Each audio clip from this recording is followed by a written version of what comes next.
जिलान के बारे में अब मुझे भी कुछ कुछ शक होने लगा। मैंने तो पहले ही कहा था। तुम औरतें भी ना कमाल करती हो, जैसे ही कोई बात सच साबित हो फौरन हमने कहा था ना कहकर मजे लेना शुरू हो जाती हो। लेकिन जिमल एक बात बताओ, ऐसा कहने से आखिर होता क्या है? होना ये चाहिए कि तुम लोग अकल से काम लो, मगर लेते ही नहीं।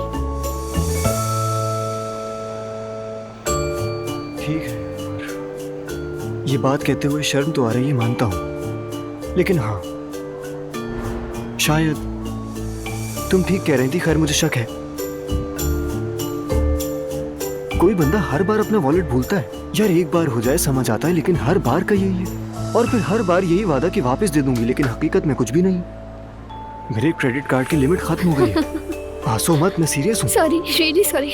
मेरे बाबा मेरा हशर बुरा कर देंगे, मैं मजाक नहीं कर रहा हूँ, सीरियस हूँ।